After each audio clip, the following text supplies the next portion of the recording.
Tonight we are honored that Mr. Hitchens is here to discuss his new book, Thomas Jefferson, Author of America. Mr. Hitchens will entertain questions on other topics as well. Ladies and gentlemen, Christopher Hitchens.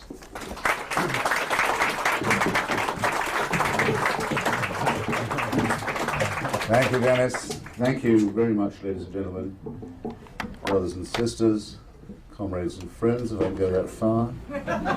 Yes, good. For coming. I should add that to the very fine list of compliments that Dennis just regaled you with, that I was recently called by Mr. George Galloway, British Member of Parliament, a principal lobbyist for the Iraqi Ba'ath Party, and defender of the forces of jihad and profiteer from the oil for food scandal, that I was a drink-sodden ex-Trotskyist popinjay, some of which was unfair. There is another saying from Roman antiquity, now I think of it. I think it's from Virgil. It says, mutato nomine et de te fabula narrator.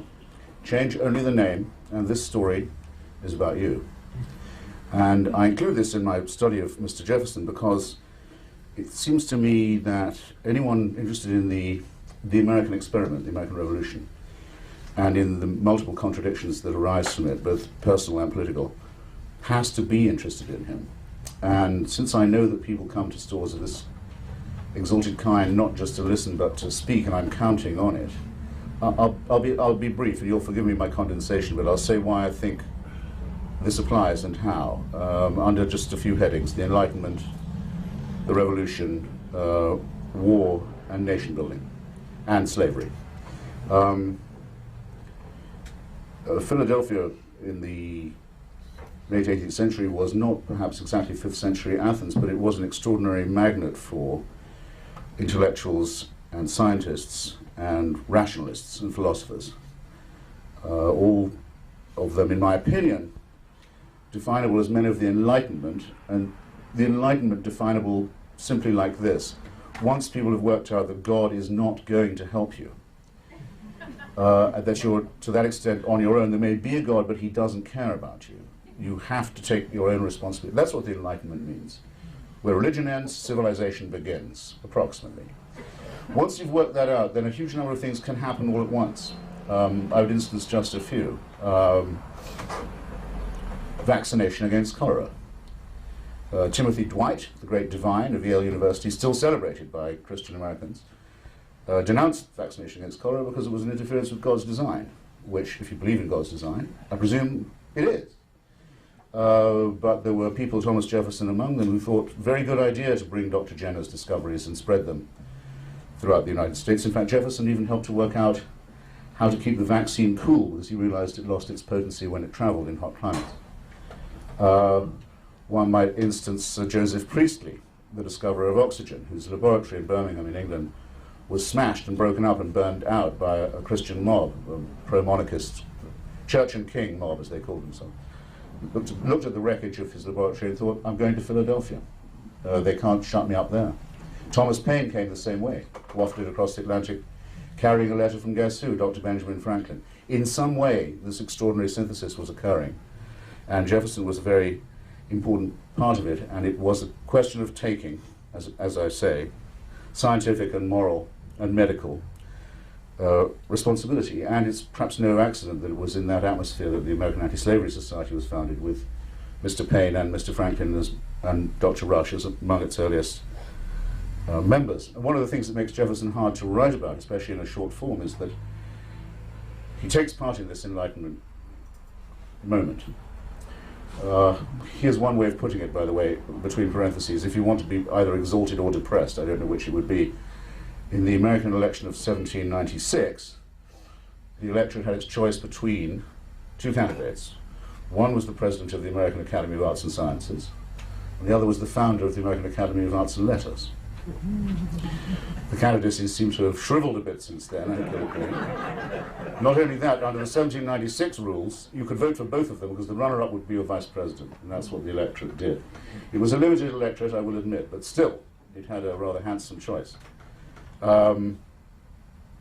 Reverting to what I was saying about Jefferson, not only taking part in this extraordinary moment of the Enlightenment, not only rewriting John Locke when he came to compose the Declaration of Independence and changing life, liberty, and property, Locke's trivium or triad or troika of ideas, into a formulation that I know you don't need me to tell you about. Not only after that, leading Virginia through a very perilous period of Revolutionary War, then becoming Minister to France. When that moment begins, his ministership to France in 1787, he's almost continuously in power afterwards for 25 years. And that's before he founds the University of Virginia, and before he takes a razor to the New Testament to produce the Jefferson Bible, cutting out all in it that is fantastic or wicked or mythical or stupid or incredible, thus leaving himself with a very short edition, which you can now get from the Unitarian Church more or less for free.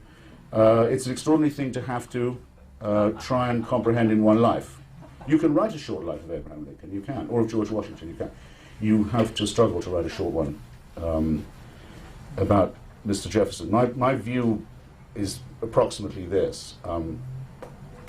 The other day in Berkeley, it was decided to rename the Jefferson Elementary School for reasons I'm sure you can guess, comrades. How could Berkeley lower itself to have a school named after a slaveholder and adulterer? To Sequoia School, Sequoia Elementary. And I thought, I could get angry about this. I could try and be funny about it, after all. Why not? The trees were there first. It's an arboreal republic. Or I could just say, who cares what they think? It doesn't matter, because there wouldn't be a United States. There wouldn't be a United States extending as far as Bishop Berkeley had in fact imagined it one day would, to the Pacific coast, materialized by Thomas Jefferson. There wouldn't be any of this if it wasn't for Thomas Jefferson. Which is why I have to quickly mention war and revolution and its awful corollary. Jefferson had what I would describe as an almost Leninist attitude to inter-imperialist contradictions. The United States was to the northeast coast of North America what Chile is to the southwestern coast of the southern cone, a long ribbon-like, literal, you might say, state or republic, trapped between the ocean and the mountains. The Andes doing duty for the Alleghenies in the case of Chile. Three great empires, the British, the French, and the Spanish, held most of the rest of the continent and the Caribbean, and the approaches to the Atlantic. And there was no reason at all to suppose that the American Revolution would survive in anything like its present form, unless someone could manage very, very coldly and rationally and cynically to manipulate the rivalries between Britain and France and Spain, and to wait for the moment when the essential thing had to happen, that the United States would get control of the Mississippi Basin. And only then could it become a serious country with its own rights to trade, its own rights to self-defense. And the ways in which Jefferson managed to manipulate this are most extraordinary. All of his sympathies were with the French Revolution. His sympathy for that was practically Leninist as well. He wouldn't hear a word said against it.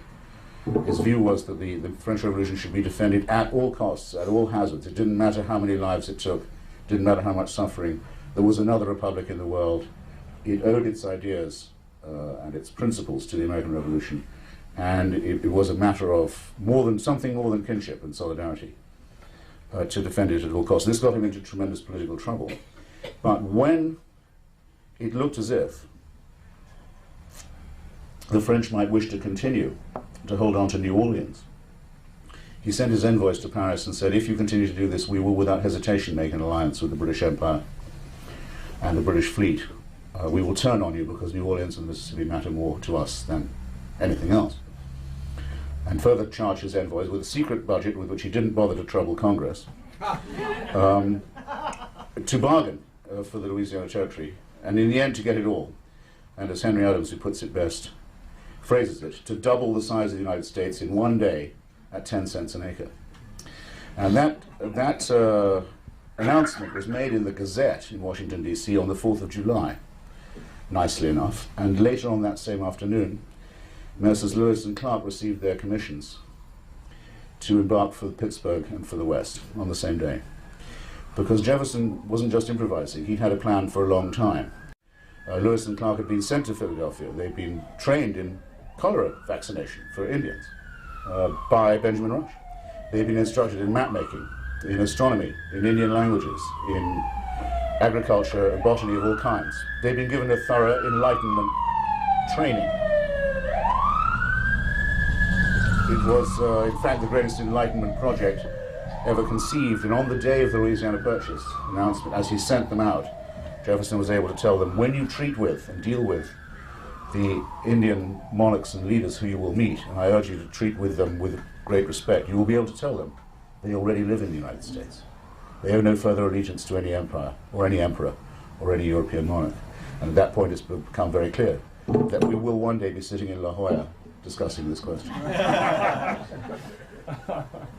I can't say on the head of revolution that everything is positive or as intelligent. For example, the other great revolution inspired by American and French ideas in the hemisphere was the revolution in Haiti. I'm sure that Dennis will sell you, or if you can't do that, will lend you a copy of C.L.R. James's magnificent book, Black Jacobins. I've had it. The greatest. I also have his book on cricket. Excellent. He was the greatest writer from Trinidad ever produced, greater than Paul, in my opinion.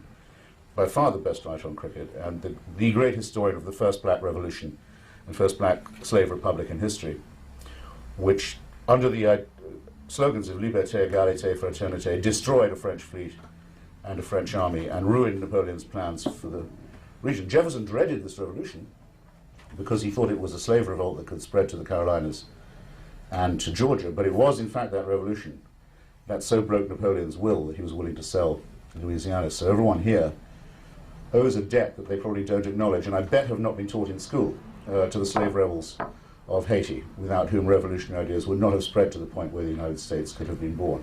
This is what it is to study history. This is what it is to understand dialectics, it seems to me.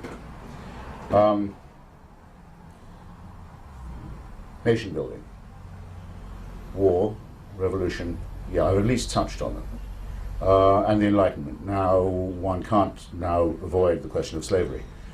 At every step of this extraordinary business, oh, and I should just mention one more thing. Jefferson is the first president to send the United States to war. He's been brooding for 20 years on the necessity to punish the Barbary states of North Africa, as they're vulgarly known. That's to say the member states of the Ottoman Empire on the west coast of Africa, now known as Algeria, Morocco, Tunisia, and Libya, who supplied themselves and kept themselves going by the forcible impressment of sailors, the kidnapping of slaves, and the capturing of ships and cargoes. The best modern historians now estimate that between about 1650 and 1812, upwards of 1.5 million European and American slaves were taken by this system, which justified itself from the Quran, said we are entitled to enslave infidels and to take their property, and kept in the most appalling conditions, and of course negated, prohibited free trade in the Atlantic approaches, Straits of Gibraltar and the Mediterranean. Jefferson had wanted for many, many years to put an end to this system, and as soon as he was president, again without consulting Congress, sent the fleet and told them to bombard the Barbary capital cities until they gave it up, which they did. He didn't tell Congress until the fleet was so far away that it was beyond recall. It wasn't exactly a regime change policy, but it was a regime behavior modification policy. And meant that by the time of the War of 1812, there was a serious American Navy capable of taking on real enemies in distant waters. And of course, as you probably all do know, it was the first time the US Marine Corps was ever sent overseas, and that's why the first line of the Marine anthem is from the halls of Montezuma to the shores of Tripoli. And I mention it because that was at least one slave trade that Jefferson put down. We can thank him for that much. But at every other stage of the career I've just been very, very briefly sketching, the original sin, the taint, the stain of slavery is present at all times. It means that the Great Enlightenment document, the Declaration of Independence, which first says life, liberty, and the pursuit of happiness, and first proposes the idea of the consent of the governed, which is why we can link Jefferson's name to the word democracy, is maimed even as it's being written, because the paragraphs that Jefferson wrote saying that slavery should not be legal in the United States were struck out in committee, because without the slave states of Carolina and the Georgias and the slave traders of Connecticut and New York, consensus could not be achieved. So at the very beginning of the United States, there's an original sin, and the Enlightenment project is negated. When Jefferson purchases Louisiana, an idea that he may well have got from Thomas Paine, who had certainly been a long advocate of it, Thomas Paine and Joel Barlow and other friends of his go to him and they say, Mr. President, we can start again now. We've doubled the size of the country, at 10 cents an acre at that. We can begin again without slavery. Don't import any slaves to Louisiana, Mr. President. Don't do it. Send instead some thrifty German settlers and farmers. They'll make this desert bloom. But Jefferson is in such a hurry to get the sugarcane cut, that the sugarcane economy back on its feet to compete with other Caribbean powers. He says, no, we have to have slaves right away. And so slaves begin to be unloaded at New Orleans, and there is no new beginning, and everything is ruined. Just as those who believe that all labor-saving new modern devices were part of the Enlightenment failed to notice that Mr. Eli Whitney's cotton gin was going to prolong the cotton economy and make it more profitable and more labor-intensive and more durable and more extended. So it isn't just that Jefferson fails to abolish slavery, it's that he extends it, deepens it, prolongs it. And because of the new states that are carved and cloned from the Louisiana Territory, gifts to the next generation approximately 50-50 slave and free states, which means that there's going to be a terrible war. And as Mr. Lincoln later was to say, and the war came. It's Stein also, not just on his nation building, not just on his Enlightenment project, not just to comment on his war policy, not just to comment on his brilliant handling of foreign policy, but it's also Stein, as everybody now knows, on his own private life. People may differ as to whether it was nasty of him to screw Sally Hemings or to own her. I think owning her was worse, myself, but the moralists would say that having sex with her was worse than owning her. Whichever it is, and she was his wife's half-sister at that, so you know what life was like down on the old Charlottesville plantation. His wife and his mistress had the same father. That's why I return you to where I began. The descendants of that relationship now live among us, happily, and as free citizens. The one thing Jefferson never believed could happen. Actually, Sally Hemings and all her children passed as white in the census of 1830. And you can get a wonderful book now, pictures of all the descendants from both sides of Jefferson's family.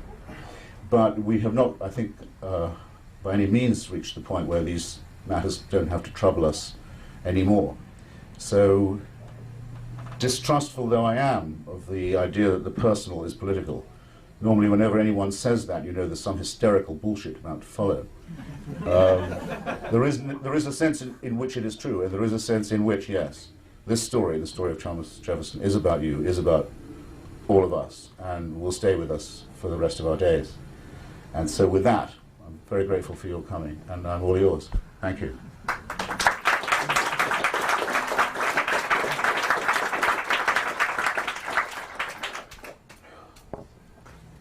sure there are many questions. I have a question, Christopher. Sir? Yes, do light up and use one of those mugs as a ashtray. Not the one with the whiskey in it. Or flip it, no, or flip it on the floor.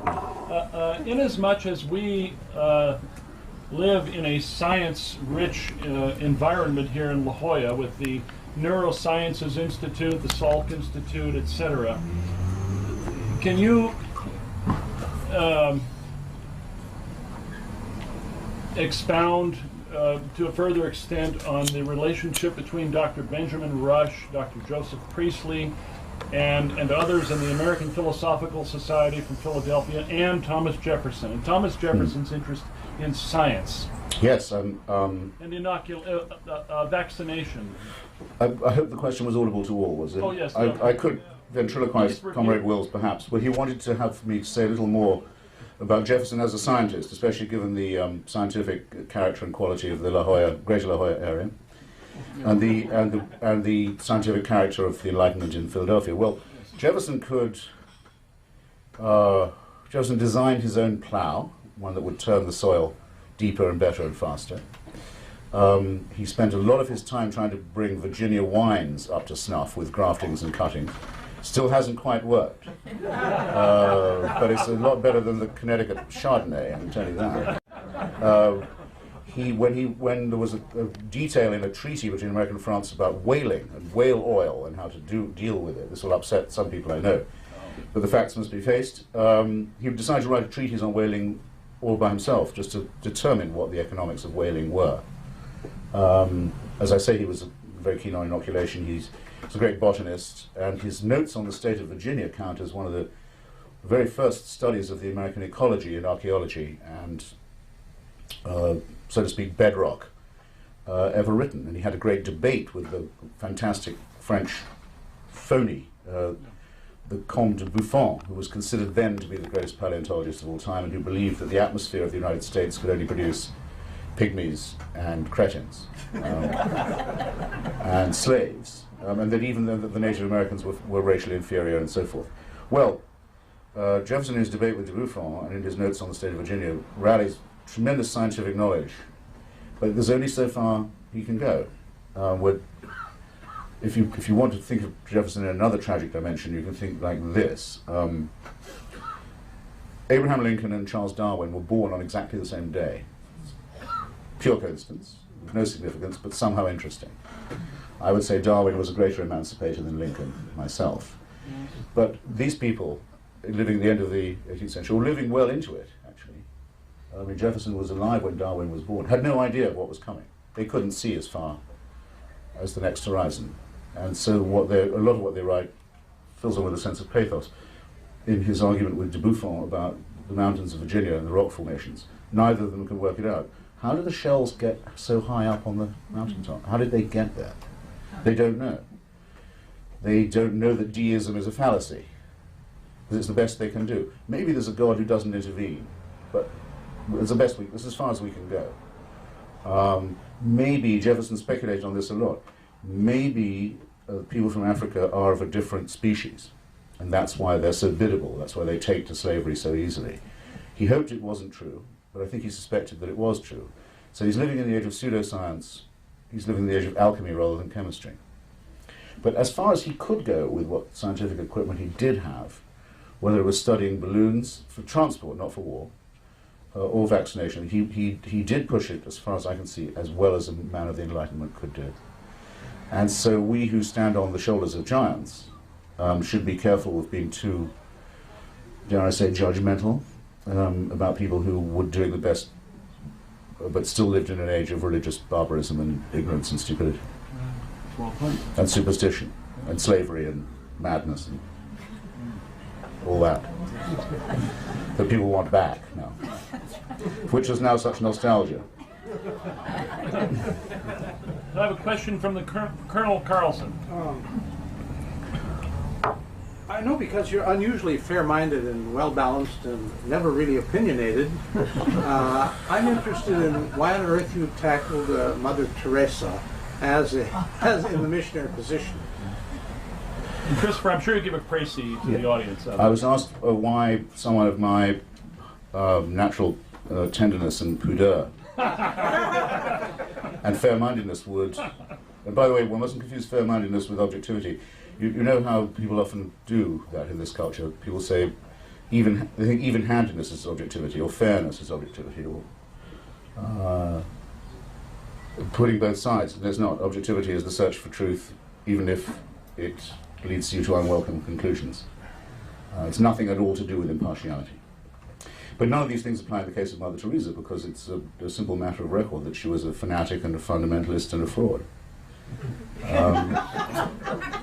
I think probably the most successful confidence trickster of the last century, and responsible for innumerable deaths and for untold suffering and misery, and proud of it. Should I just assert this, or would you require any proof? I just learned We know how fair-minded some people can be. I just learned about John Roger and Charles Keating, for example. Well, Thank you, John. there are two ways of doing it. One is you say, well, if she was so wonderful, how come she went to Haiti at the invitation of the Duvalier family, took money from them which didn't belong to them, had been stolen from the Haitian poor, said how wonderful the situation was for the poor in Haiti, how the poor loved the Duvaliers and the Duvaliers loved them back. How does she get to Haiti in the first place? She's supposed to be in Calcutta. You've got to get all the way to Haiti to praise a regime that is notorious for its wringing of the poor. Well, she did it because out of solidarity with people who thought like her, and because she needed their money, which they'd stolen, as she stole hers from Charles Keating of the Lincoln Savings and Loan, who gave her $1.5 million and a private jet in return. Pretty good deal, actually, for an olive crucifix and a blessing when he was on trial. He needed a character witness. The court then wrote to her and said, "You've got $1.5 million of the dollars we're looking for that belong to the poor of California. Do you feel like giving it back?" She never replied. She'd written to the court in the first. That's just the fraudulence. That's just touching on the fraudulence. But by the way, if any of what I've just said is true, and it all is, how come you need me to tell you? How come that my profession hasn't enlightened you about this already? How come this woman stands underneath a Niagara of undiluted free publicity for all these years? Ask yourselves. But that's just the fraud. As for the fanaticism and the fundamentalism, look, she said that poverty was a gift from God and should be accepted, should be welcomed. She believed that disease and poverty were necessary for the formation of a good character. And she opposed the only thing that is known to cure, to cure poverty. There is only one known cure for poverty. It's very simple. It doesn't matter whether you go to Bangladesh or Basra or Bolivia. If you can give women control over their rate of reproduction and come back to that village in 10 years' time, everything will be better right away. It's the only thing that works. If you can throw in a handful of seeds and a bit of credit as well, and generally try and funnel it through the mothers and the wives, it'll be enormously better right away. But nothing else works, and if you don't do it, people die all the time very horribly, and they have appalling diseases like polio that they can spread to other people. Well, Mother Teresa spent her entire life saying that that solution was impermissible. She waged her entire life making sure that didn't happen. So I wish there was a hell to which she could go, because she has a lot of death on her conscience, and a lot of misery, and stupidity, and ignorance, and dirt, and filth, and disease as well. Poison, a poisonous woman patronized by a poisonous pope, whose national security advisor she was, while they could both breathe. I don't miss them, and nor should anybody else. Religion is the enemy. How much is it going to take to convince us of that? Faith is not a virtue, but if it was, it would be the most overrated of the virtues. No, question right here in front, Christopher. You've written about democracy being something that's highly susceptible to being exported. And, we're trying that in Iraq, and I'm not going to hammer on that. I'm just curious if you have any observations how that should have been done in Iraq. The gentleman asks whether I think, or if I think, or if it's the case that I think that democracy is for export. Would that be a fair praise? Well, no, I mean, you stated that. Yes. You're right. To which the answer is yes, I do. And then he asks, what about Iraq in that context? Well, how do you think it should have been done? But have I summarized, for those who can't hear you, Okay. would you accept that as a précis of your Sure. question? Well, I don't know of any case where democracy has been implanted except by export, as a matter of fact. With the possible exception of the English Revolution of 1640 and the resulting civil war and the execution of the king and the establishment of Parliament, was reasonably homegrown, but had to be defended against interventions from outside, trying to prevent its spreading, which is the corollary case from the papacy and the royalist powers of Europe, and which is a revolution that is germinal for Thomas Paine and for the American Revolution also, and the Scottish Enlightenment, and eventually the French Revolution. Were it not for the French, the United States certainly would not have had democracy. It was only the force of French arms that expelled the British Empire from North America. And that wasn't even a democratic country during the intervening. It was King Louis who did that.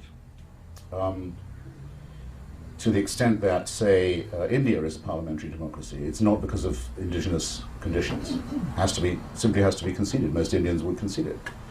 There had to be a collision between an admittedly very civilized and very advanced Indian society and culture, which had never had even the idea of democracy or the free press or the printing press at all, before this germinal process could begin. Western Europe, which likes to pride itself on being the cradle of democracy, would be not just itself a despotism, but would be the cause of despotism in others if it hadn't been bombed to rubble and started all over again by the force of British and American power. There would be no such thing as the United Nations if it weren't for a coalition of the willing that said you can't join the United Nations unless you've declared war on European fascism. And the same would apply to Japan and to many other places. So I'm afraid to say that democracy and export are to be mentioned always in the same breath, because that's the breath that they occur in. My opinion, if you want to hear it about Iraq, is more or less congruent. Coexistence with totalitarian, expansionist, aggressive ideologies in state form isn't possible, which I'm glad is the case, because I don't think it's desirable. It's only a matter of who picks the time of the confrontation. I thought it was nice that just for once, Saddam did not pick the time of the confrontation this time. And the knock-on effects of this in Lebanon, in Egypt, in Libya, and elsewhere, and I hope soon in Iran, have already been very considerable. The implanting of the democratic idea by shock therapy. We might wish it otherwise, but we would only be wishing. Thank you. Sure. There's a... I'm moved to ask you about Orwell's Lesson for Our Times, but I also need to ask you about Hillary Clinton's possibilities in the next presidential cycle, and so I'm just wondering if you could construct an Yes. answer that would address both of those. Look first upon this picture and on this. You remember how Hamlet says? Look first upon this picture and on this, Hyperion to a satyr. So we go from the sacred to the profane. Actually, there's nothing sacred about George Orwell. George Orwell is simply a very good example of what intellectual honesty can do, intellectual integrity can do in the hands of one unaided person who never had a steady publisher, a steady job, a steady place to live, was always ill, was always poor, was always censored, but who managed to outlive and to diagnose correctly the three main problems of his time, which were Stalinism and fascism and imperialism. And so that's an imperishable example. People sometimes say, well, what would he have said about Iraq, for example? And I say, I don't know, because he died when he was 46 and would have been 100 a couple of years ago. So there's no point in doing that. I'd love to, but I can't. I can tell you what he would have said about Vietnam, because I know what he thought about European colonialism in Asia, and I've read it, and I've looked it up, and it's very clear to me that he would have been against the Vietnam War. The neoconservatives say he would have been with them. On Indochina, he wouldn't. I can be pretty confident on the as-if in that case. By the way, if I'm allowed a parenthesis, I was at a seminar on biography at the Smithsonian the other day. I was invited to be a participant, and one of the many distinguished people who were there, more senior than myself, Michael Corder, who's just done an excellent book on President Grant, General Grant, in the same series, said, you mustn't ever write a biography in which you say, at this point he or she must have thought, or must have felt, or must have.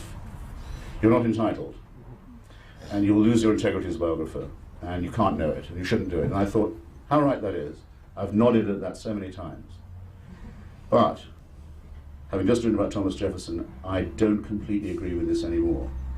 Because I don't know anything about anything if I don't know what Thomas Jefferson thought and felt when he first saw Sally Hemings in Paris. I know exactly what he thought. I'm not a male or a mammal if I don't know what he thought. What he thought was, maybe for the first and only time in his life, man, there is a God. So no rules are iron, but this one is fairly inflexible. As for Mrs. Clinton, look, after all she's done for us and all she's suffered on our behalf, she feels she's owed the presidency. And, who could possibly disagree? Her life is meaningless if she doesn't get at least a shot. And one can only sympathize. Unless you think, as I do, that people should be distrusted who are running for therapeutic reasons. Because the presidency doesn't calm those demons, as her husband has already proved. Amply. But look, the reason why we have to think about it, and the reason why your question is a good one, is this. What else can the Democrats do? And if that's the case, what the hell shape are we in?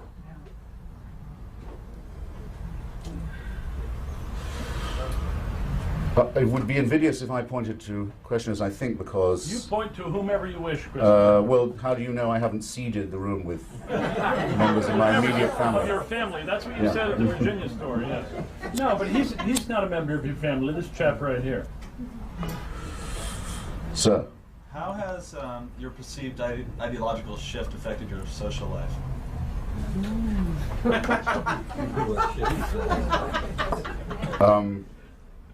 I was asked how my perceived ideological shift had affected my social life. Not much, because I have very few friends, only acquaintances. I've got very little to lose. I don't like most people. I find most people boring.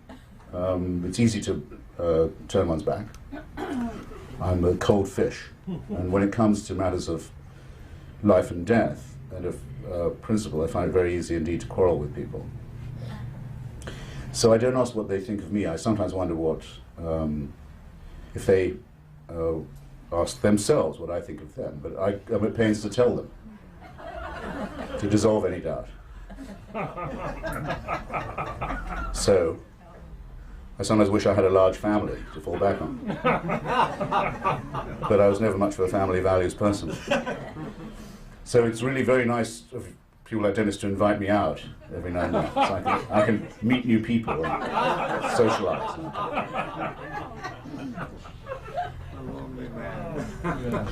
I said the other day, in answer to a question not unlike this, I said, look, I don't want to be loved. And I suddenly thought, that's the most ridiculous thing I've ever said. I terribly want to be loved. I need to be loved. But I don't need to be liked. I don't need to be popular. If you see what I mean. Go for the gold standard while you're at it as well. Do justice and let the skies fall. Ruat Kalam. Yeah. Yes. What have you done to your women in this town? Is it going to be all chaps all the time? What have you done to them? Ah, suddenly the chicks. well, okay. I was too shy to look. Western Europe. What is the future of Western Europe? Germany, France, Sweden? It's too broad a question, ma'am, if you don't mind my saying so. I was asked by the lady, what about the future of Western Europe? Could you not put a more rem aku tetagisti, we're all breaking into ancient languages this Yes, evening. that's right. Put a bit more of a needle into that, perhaps. Not just for my sake. Because a boring question can get a boring answer. The future of socialism over there, it seems that they're not going to be able to afford their government. They're not going to be able to sustain their way of living. And it seems that some of the people in our government are thinking that that is a good way to do things and would request more of the workers of the United States to pay more to the people that don't work quite so much. And, yes. If I can condense the question a bit, the lady inquires whether or not, in effect, the Europeans are paying themselves more than they earn and have got too used to a higher standard of living that doesn't quite justify itself. Well, the big difference, I think, between this will be very general, but between the American and the European model is this, that the United States continues to attract quite skilled labor from all over the world. We get the best, often, from places like Vietnam and Korea, Philippines and so forth, and indeed from countries to the immediate south of here. With Europe, which has a continuous need for more labor, they come up against skilled, very entrenched craft unions who don't really want new proletarians on the scene who might outbid them. So it's not a matter of the employers, it's much more a matter of the unions and what they've become used to with long holidays, a lot of welfare and so forth.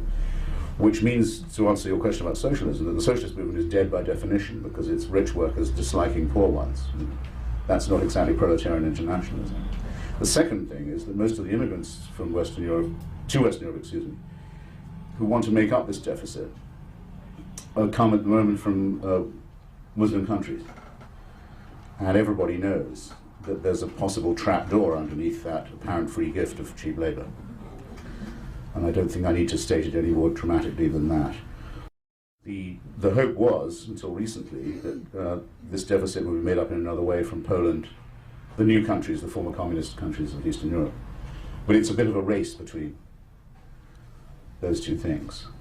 But I think social democratic welfarist Europe is pretty much finished, except for the British Labour Party's model. I'm a great admirer of Prime Minister Blair, who's managed not only to be an internationalist, in my view, and to fulfill Britain's internationalist responsibilities to countries where we have treaties with, like Sierra Leone, Iraq and Afghanistan, so we won't let you be taken over by gangsters, or run by gangsters anymore.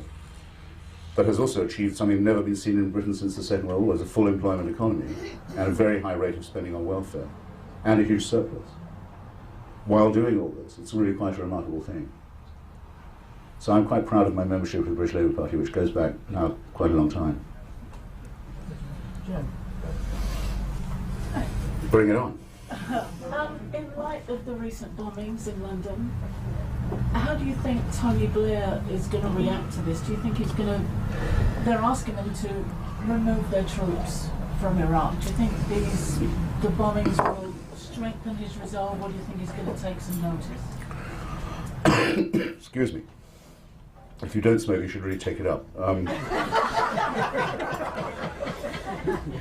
Before it's too late.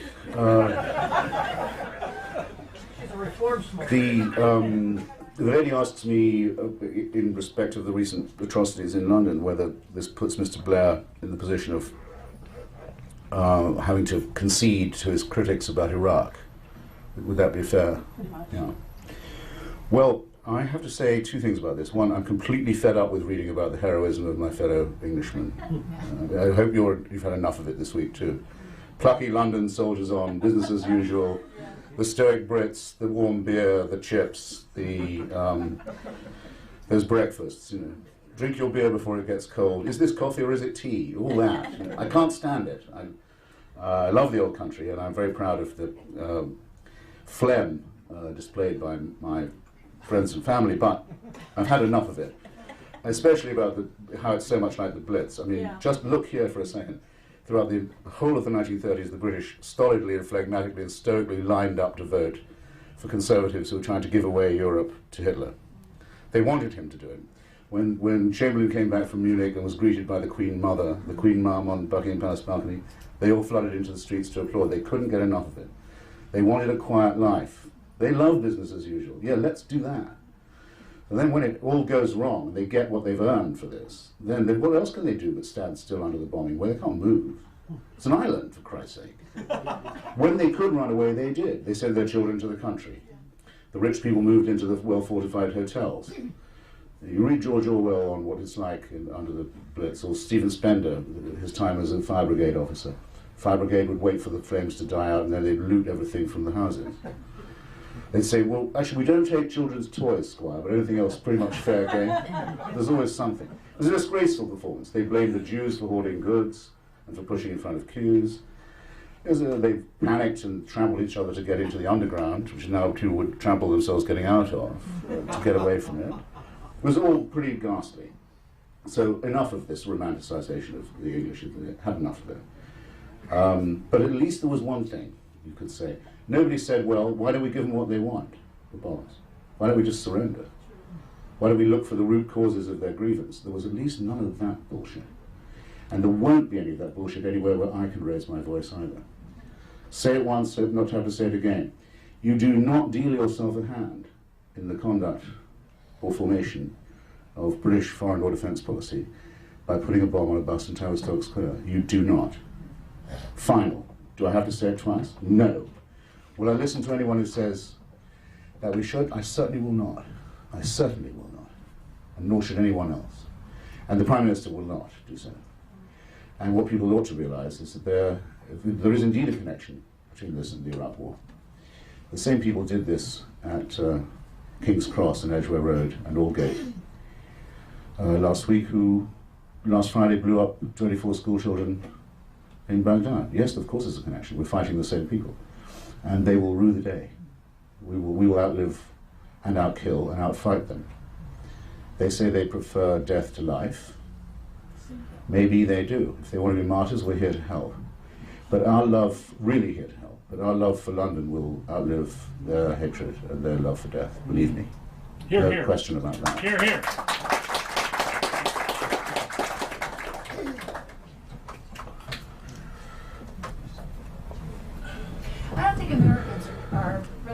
comfortable being with this religiosity on the whole.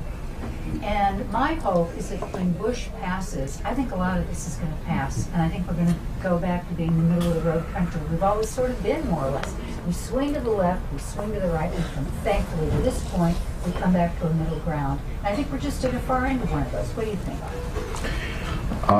It's been proposed by the lady that if once Bush is no longer president, the problem of religiosity will shrink back to its proper proportion.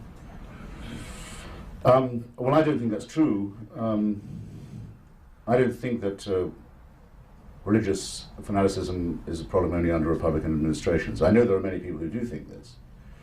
And I know that the Democratic National Committee can always count on shaking the trees and getting an extra few million from Jewish voters by scaring them with the spectre of Pat Robertson. And I've become bored by this over the last 25 years. Pat Robertson either is or is not a problem. He's not a problem only when George Bush is president, excuse me. But I really am a secularist. I really do believe in the Establishment Clause of the First Amendment. And I really am an atheist. I really think all religion is poison. I don't think, James Madison quite rightly said, there shouldn't be prayers at the opening of Congress. There shouldn't be chaplains in Congress. There shouldn't be chaplains in the armed forces. We're not going to pay for them to have chaplains in the armed forces. Why should we? Look what happened when we paid for Qurans at Guantanamo. You paid to give Qurans to Muslim religious nutcases. Are you glad you did this? No. What if they hadn't had any? They're supposed to know it by heart, for God's sake. No. It says that there may not be any establishment of religion by the government. That's what it says. And it's said in such a form that there's no wiggle room. They shouldn't say, God we trust on the money. All of this. Mr. Clinton shouldn't have gone around every day when he was up against it in the courts with Jesse Jackson and Billy Graham, two of the greatest frauds of the contemporary scene. It was disgusting that at the service at the National Cathedral in Washington, my hometown, where we were burying our dead in the dead of New York, Billy Graham is invited to give the invocation as he would have been by any president since Truman, and said, those we have lost are now in paradise and are happy and would not come back to us even if they could. Bin Ladenism in the literal form. He knows how to get to paradise, and he knows what it's like when you get there. Obscene and disgusting thing to say, and who, I mean, unless New York has changed a lot since I was there last, not everyone who's killed there randomly dies in a state of grace. Did you know, till you read those obits in the New York Times, how many saints there were in the city? I don't believe a word of it. Now, one woman I know, the wife of the senator, walked out at that point. Only one. Quietly, she got up, so I'm not listening to any of this crap.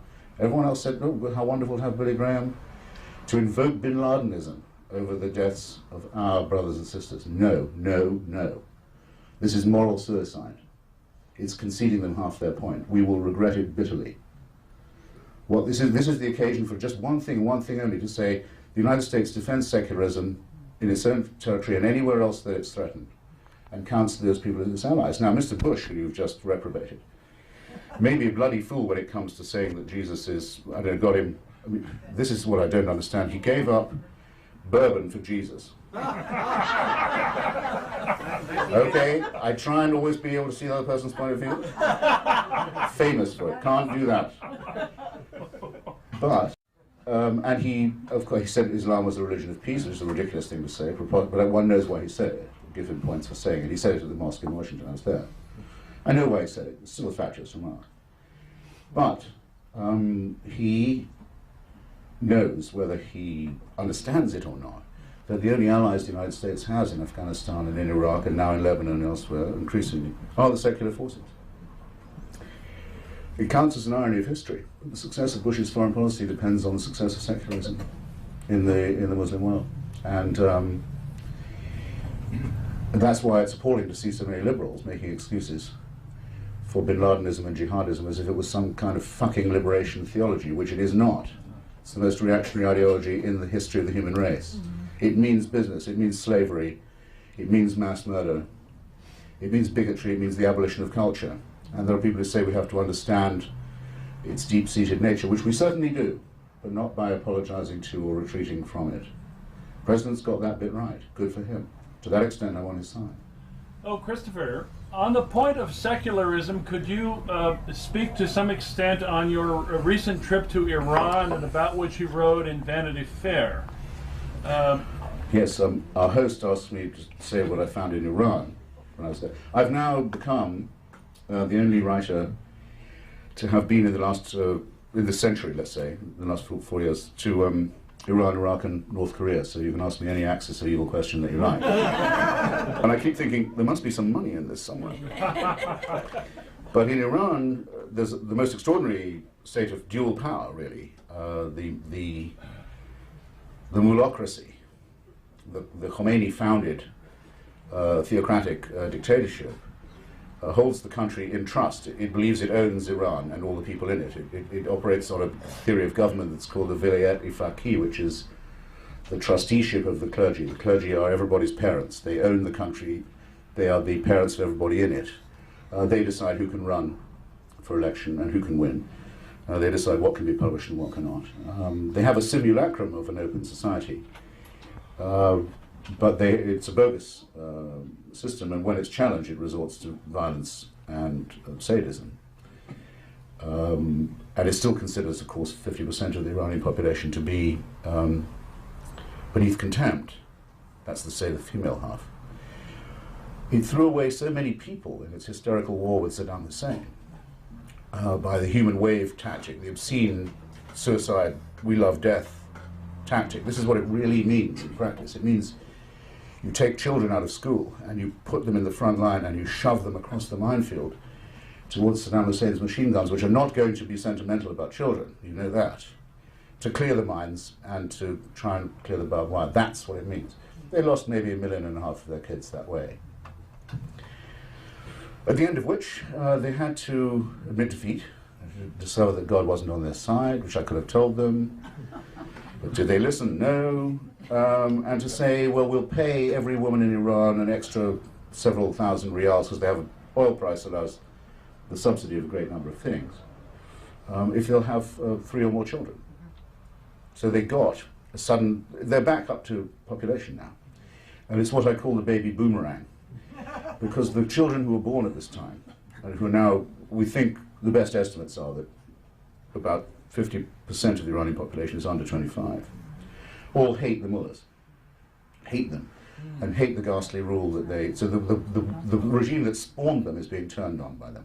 They all want to live in California. They all have satellite dishes. They all know what's going on. They all want to read, they want to travel, they want to be able to hold hands with someone who isn't an immediate relative. Because if it's not an immediate relative, you can be flogged right then and there.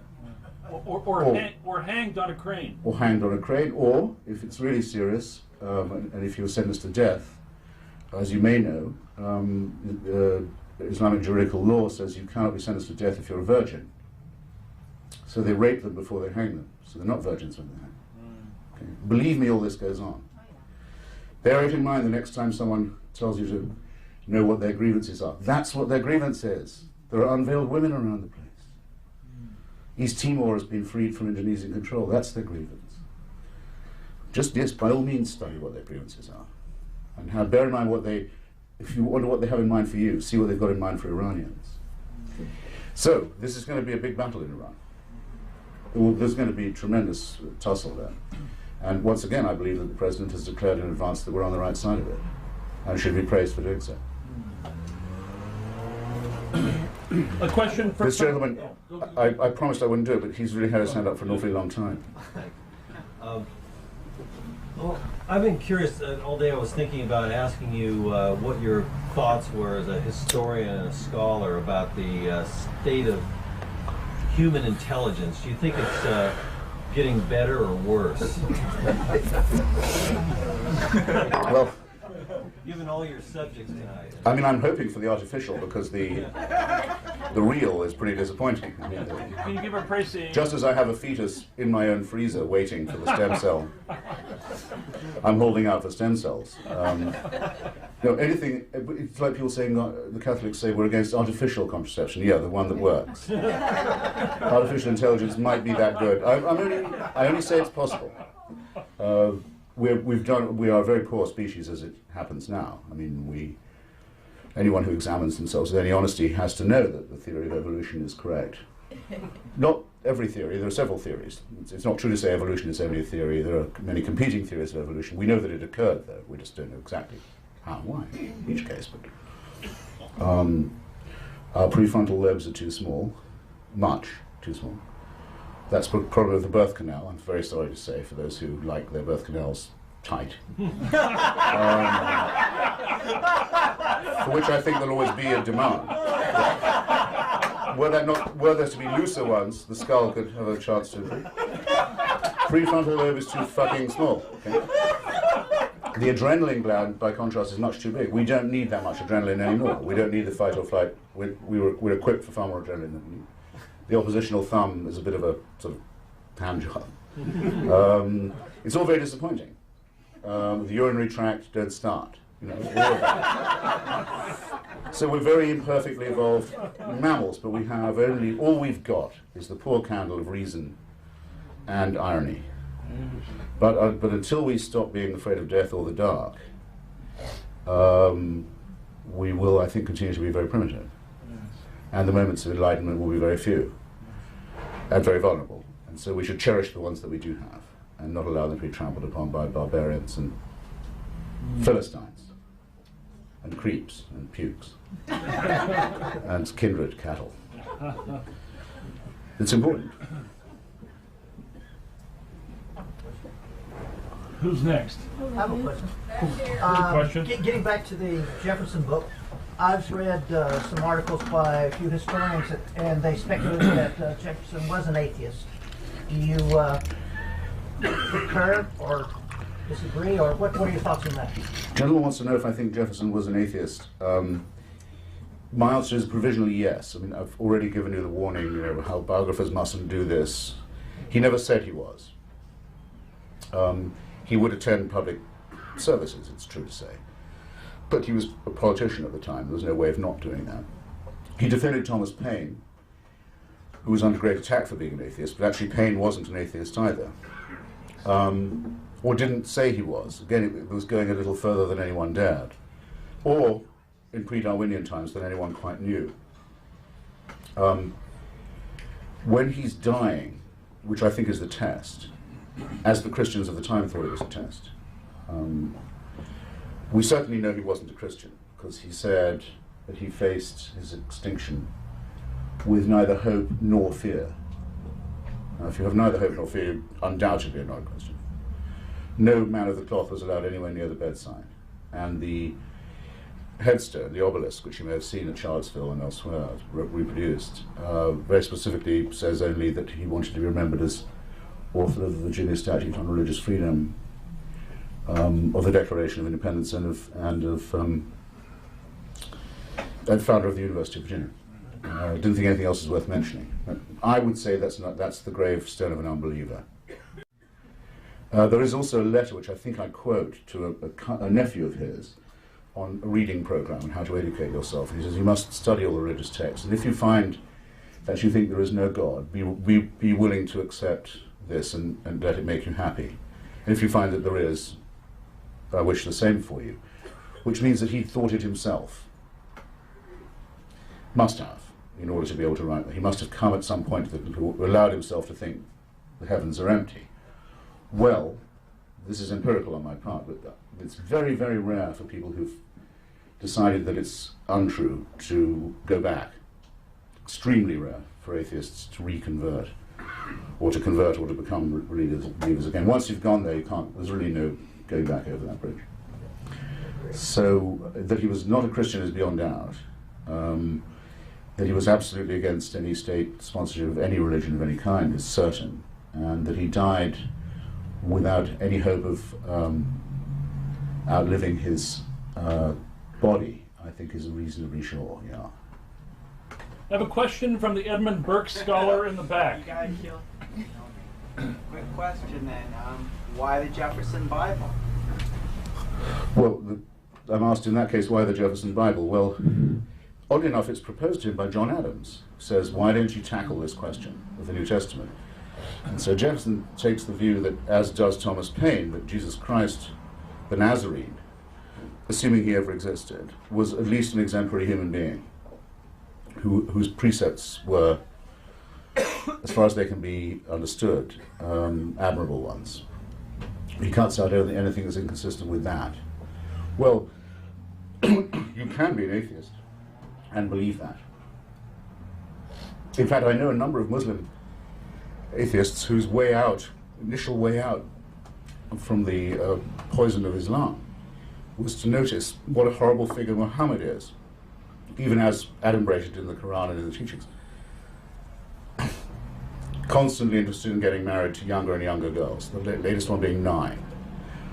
Always laying down the law on how much spoil and plunder you could take. Very acquisitive, very greedy, very ambitious. Unattractive. Many Muslims think, well, why is this guy the messenger of God?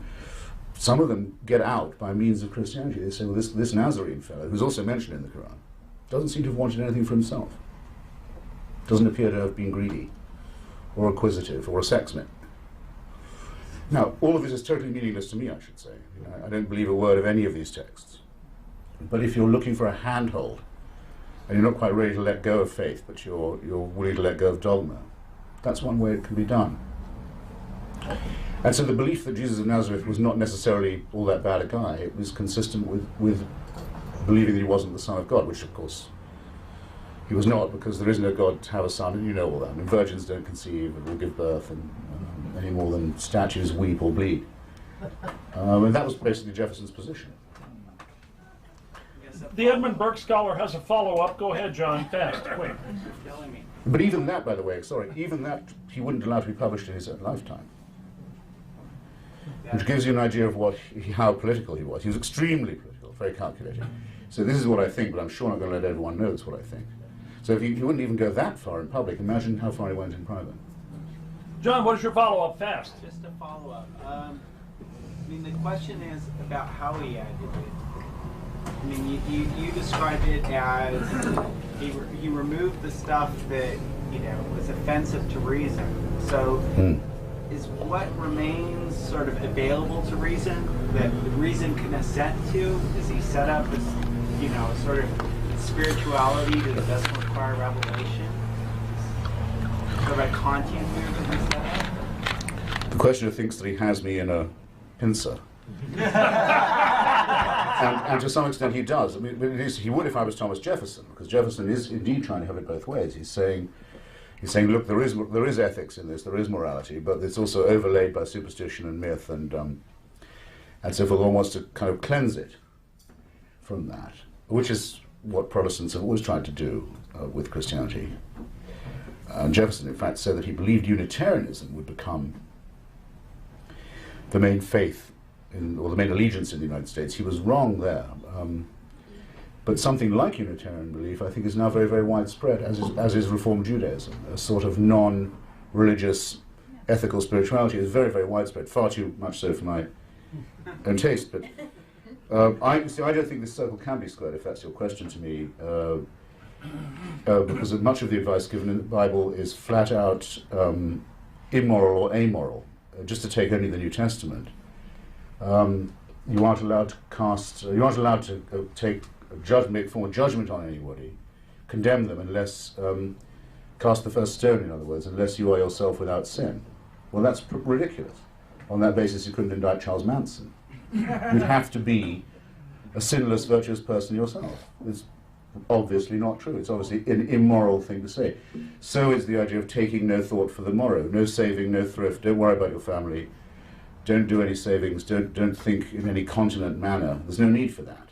Now, that is obviously advice that, if taken, would be lethal, and as offered, is immoral. But it only makes sense if you think, as the speaker evidently did, that human life wasn't going to go on for very much longer. That he and or his father would return very soon, so there wasn't any point in looking after your children or planting next year's crops or thinking about the future or building or anything of this sort. This is what's now called, in our mad Christian culture, pre-millenarian dispensationalism. There's no point in caring about the forests or the oceans or the atmosphere because it isn't going to matter for very long. I regard that as an obviously self-evidently evil doctrine on all fours with jihadism. It doesn't deserve to be protected by the definition of it being a Christian thought. That only makes it worse. Oh, We're making a rod for our own backs. Anyway, Jefferson, as I said, born in the pre-Darwinian Dark Ages, wasn't quite able to reach out and grasp that nettle. There's another chap over here to your right with his hand up. I'm curious, what's your take on the state of the press in the United States? And also, do you have any thoughts, and I'm curious if you read any blogs and what your thoughts are on them, some call them the hope for citizen journalism and all that. Curious what your take is on that. The gentleman asked what I think of my profession, journalism, at the present, and Thank you, my good man. And whether I think that the blogging, the rise of the blogger, is that of the citizen journalist. Was that a fair summary? Well, I became a journalist because I didn't want to have to rely on the press for information. And I'm very sorry for people who do think that that's what they're getting when they buy the New York Times in the morning. I only read it to make sure that what everyone else thinks is going on. Because it's useful to know what people think is the news. And none of my sources are from the press. And I don't watch the television at all. And yes, from bloggers and their allies, I get most of what I think I need to know. And I'm very happy at the possibility, well, the evident likelihood now, of the decline of the networks and of the flagship newspapers, which seem to me to be just engines of reassurance and consensus and bad writing, poor English. Let them all die, I don't give a damn.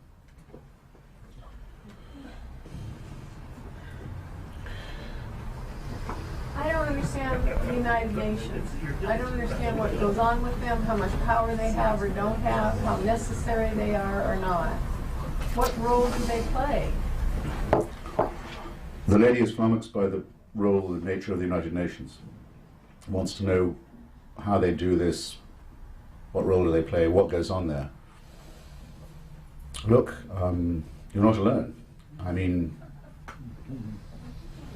who here has seen Hotel Rwanda, for example? Good. But if you haven't seen it, you ought to go. It's actually, it gives you about 10% of what happened in Rwanda, but it's a pretty solid 10%. The general, who's played by odd choice, but it's Nick Nolte.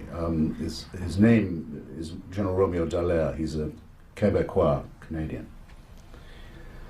He knew, he'd found out through sources among Hutu Democrats and others, exactly the date that the Hutu massacre of the Tutsi and the Hutu Democrats was going to occur, where the assembly points were, which churches and pulpits, and which radio stations and so would be used to call people to the assembly points and dish out the machetes and all of this.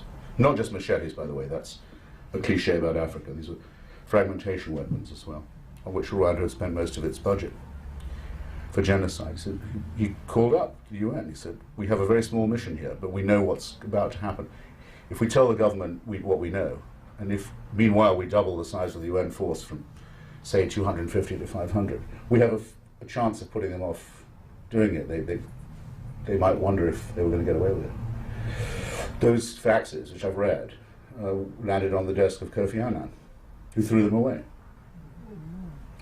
Mr. Clinton instructed Ambassador Madeleine Albright, as she then was, to veto the resolution that was put into the UN by the Czech Republic, calling for a strengthened UN force and a warning to the Rwandais genocide regime. It was vetoed by the United States. Then supported a French intervention, military intervention, which was on the side of the genocide forces. I mean, I could go on about this. In May of 2003, if Saddam Hussein had still been in power, guess what government would have been the chair of the United Nations Special Committee on Disarmament? Iraq. Saddam Hussein would have been appointing the chairman of that, as Libya had appointed the chair of the Human Rights Commission. It's gone too far. They let down Bosnia, they betrayed Bosnia. They betrayed Rwanda, they betrayed Somalia, they abandoned Iraq. And the countries with extreme self-interest in these situations are allowed to veto efforts at rescue. So the best UN people that I know believe two things, basically, if you want to think about reform at all. It's a very long subject, but first, that the permanent 5 members of the Security Council, that's the coalition of the willing, the countries that declared war on the Axis, which could veto the membership of any country that didn't join, didn't declare war, which is why Spain, for example, wasn't allowed to join the UN until the 50s, or Ireland, because they hadn't declared war on Hitler. And this permanent 5 is a farce now, because it used to be basically Taiwan, the US, Britain, Russia, and France.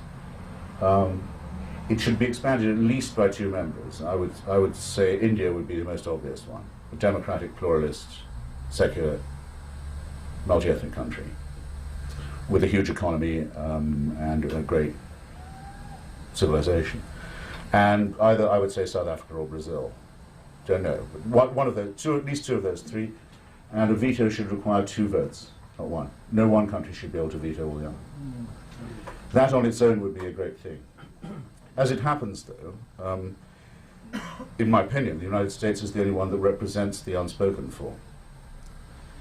But only the United States ever gets called unilateralist. I mean, the day I read the word unilateralist in the same sentence as the word Chirac in the New York Times will be an interesting day, but I don't expect ever to see this. And France bombs West Africa every day without, invades Ivory Coast without even telling the UN, let alone asking. Explodes atmospheric and nuclear weapons in the Pacific, shoots and blows up Greenpeace vessels that protest about it, uncondemned, and sent a military expedition to Rwanda on the side of the genocidaire regime, unpunished, and is described as, but the French, the Europeans, take this more broad and general and mature view, while Mr. Bush and his people are unilateralists. Don't believe this stuff, don't be believing it. Take it from a European. There's no reason for American masochism on this point. This was to, for once it was decided, let's enforce the resolutions for a change. Let's put the offending government in the frame for a change. Let's give them a cut-off point for a change. Let's mean it for a change. And everyone grizzled and whined. They still do. This is masochism. There's no need for it. Christopher, maybe a couple more questions. There's a gentleman to your right in the Biden won this TV poll the other day for the greatest American president, which was a profound shock to me, but not a surprise. And so we realize how hazardous this enterprise of evaluating recent immediate history is. I think, if you asked me, I'd have to free associate somewhat. I'm a great critic of Winston Churchill, and especially of the American cult of Winston Churchill's personality, and I have an essay in Love, Poetry and War available at fine bookstores everywhere about why that is. But there's no question, when you've been through everything you can say against him, and his terrible record in India and Ireland and in the First World War and everywhere else, that there's something, if the word historical figure means anything at all, whether it's Professor Elton or